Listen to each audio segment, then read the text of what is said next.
I'm Dana Bash in Washington, where the State of our Union is thankful.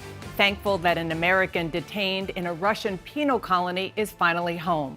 You're looking at new pictures of Brittney Griner, the WNBA superstar who touched down on American soil early Friday morning. She reunited with her wife, Sherelle, and was taken immediately for a medical evaluation. President Biden celebrated her return and now faces questions about his decision to trade convicted Russian arms dealer Viktor Bout in exchange for the WNBA star. And the American left behind in Russia, Paul Whelan, who has been held prisoner there for nearly 4 years. My guest now is working to free Whelan and dozens of Americans held hostage in other foreign nations, and he has a pretty good track record. Special Presidential Envoy, I should say, for Hostage Affairs, Roger Carstens, helped secure Griner's release and was there to greet her and bring her home. Thank you so much for joining me this morning. What an ordeal and what a saga. Let's start with the personal. You flew to UAE. You welcomed her on the tarmac. What was the moment like for both of you, and what was it like for her more specifically? It's always kind of an exciting moment when you jump on the other country's plane and walk up to a person, in this case, Brittney. And I'll tell you what I told her. I said, Brittney, my name is Ambassador Roger Carstens. I'm with the U.S. Department of State. And on behalf of the President of the United States, Joe Biden, and Secretary of State, Tony Blinken, I'm here to take you home. And at that moment, I think every person finally starts to realize that it's going to happen. It's setting in. Certainly, Brittney felt that way. And at that point, we have to go through a little more of the choreography to get her on the plane. Usually takes about 3 minutes. But here's what I wouldn't mind telling you. When she finally got onto the U.S. plane, I said, Brittney, you must have been through a lot over the last 10 months. Here's your seat. Please, feel free to decompress. We'll give you your space. And she said, oh, no, I've been in prison for 10 months now listening to Russian. I want to talk. But first of all, who are these guys? And she moved right past me and went to every member on that crew, looked them in the eyes, shook their hands, and asked about them, got their names, making a personal connection with them. It was really amazing. And then later on an 18-hour flight, she probably spent 12 hours just talking. And we talked about everything under the sun. And I was left with the impression that this is an intelligent, passionate, compassionate, humble, interesting person, a patriotic person, but above all, authentic. I hate the fact that I had to meet her in this manner, but I actually felt blessed having had a chance to get to know her. You said that she wanted to talk. Did she talk specifically about the experience in a Russian penal colony? She did. I'd hate to steal her thunder because it's her story to tell, but she spoke at length about what it was like to undergo that 10-month ordeal. Just going back to the first thing you said, when you shook her hand and you said that you were there to take her home, did she know, obviously she was on a plane, so she knew something was happening.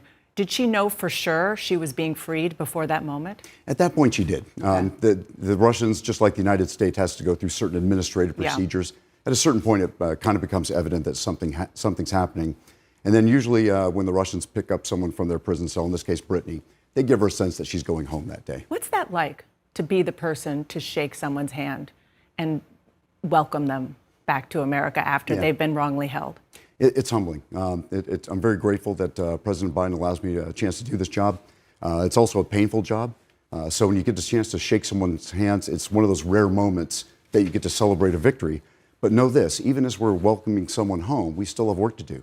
So as I'm shaking Brittney's hands and we're taking him to the aircraft and having this great conversation, my brain's already thinking about Paul Whelan. What can we do to get him back? What's our next move? What's the strategy? How can we adapt? And I want to ask you that in 1 second. Just quickly, how's her physical health? She looks great. I mean, she was full of energy, looked fantastic. She's in Fort Sam Houston right now undergoing some medical evaluations, but she seems to be just fine. Okay, so let's talk about Paul Whelan. What options realistically do you have to bring him home? I would love to tell you about it because to me they're very exciting and interesting, but we have to, in these negotiations, because they're ongoing, we usually have to keep our cards close to our chest. But are there cards?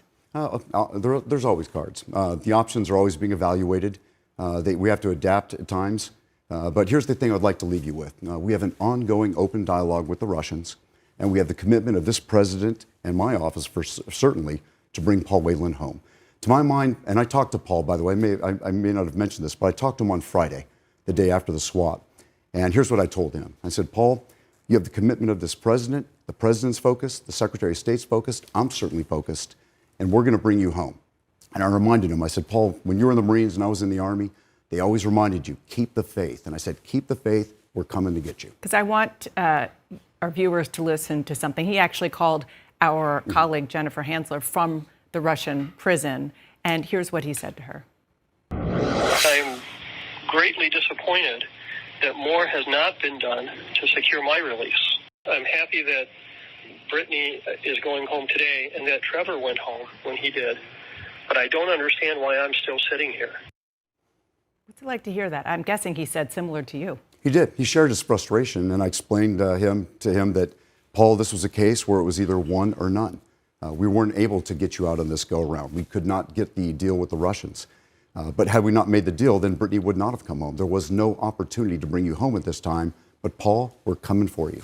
And what do you say to people like Senator Bob Menendez, who's the chairman of the Foreign Relations Committee, one of the president's fellow Democrats, who said that making that swap with Victor Bout was deeply disturbing? He said we must stop inviting dictatorial and rogue regimes to use Americans overseas as bargaining chips. I guess, how do you respond to his argument that this sends a message to hostile countries that all they need to do is kidnap an American to get what they want? Well, I'd say that it's important to note that people that are held overseas are important to us. And that's kind of the where I'd say I start when I look at the question morally. Was it bad to trade someone like Victor Bout? I think the question is, it's horrific to leave an American wrongfully detained in a foreign jail cell. Is it going to incentivize other bad actors? Let me say this, but there are bad actors. We used to say the other side gets a vote. And in this case, it's hard to keep these dictators and these dictatorial governments, as Chairman Menendez said, from taking Americans and trying to use them as bargaining chips. But this is precisely why this summer the president signed an executive order that provides us with new tools to add a deterrence effect. And additionally, Secretary Blinken has been working with other countries to try to create a multilateral coalition that can put this, I guess you could say